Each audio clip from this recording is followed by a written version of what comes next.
বছর পর জাহাঙ্গীরনগর বিশ্ববিদ্যালয়ের শিক্ষার্থীরা শিক্ষার্থী সংসদ নির্বাচনের আমেজ উপলক্ষ করতে পারছে।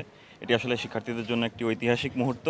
আমরা আশাবাদ ব্যক্ত করছি যে এই ঐতিহাসিক মুহূর্তের সাক্ষী আমরা আসলে শেষ পর্যন্ত হতে পারবো এবং একটি সুষ্ঠু নির্বাচন আমরা সামনে পাবো।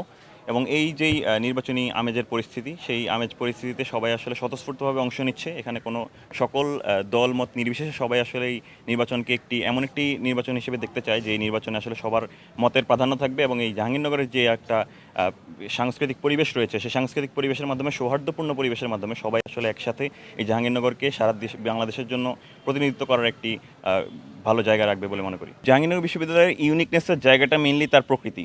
এইখানের যে প্রাণ প্রকৃতি কিংবা আসলে যে জীববৈচিত্র্য, সেটি আসলে এই জাহাঙ্গীরনগর বিশ্ববিদ্যালয়কে অনেক বেশি এক্সক্লুসিভ করে তুলেছে।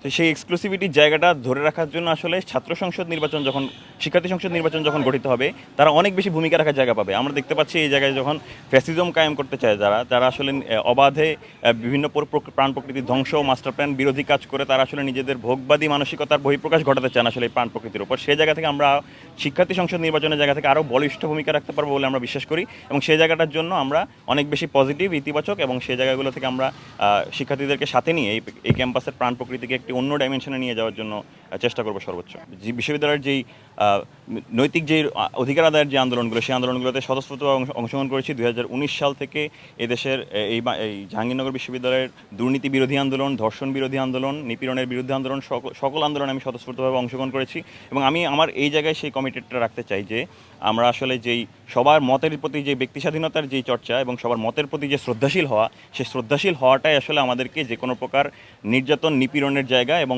পরমত অসহিষ্ণুতার জায়গাগুলোকে আসলে রোধ করবে এবং সে জায়গা থেকে আসলে একটি সুন্দর ক্যাম্পাস, যেটা আসলে সবাই পড়াশোনা এবং পাশাপাশি একটি সুন্দর স্মৃতি নিয়ে যাওয়ার যে আসলে জায়গা, সেই জায়গাগুলো আসলে করতে চায়, পেতে চায়, সেই জায়গাটি আসলে আমি সার্ভ করার জন্য সবচেয়ে বেশি মোটিভেটেড থাকবো বলে বিশ্বাস করি।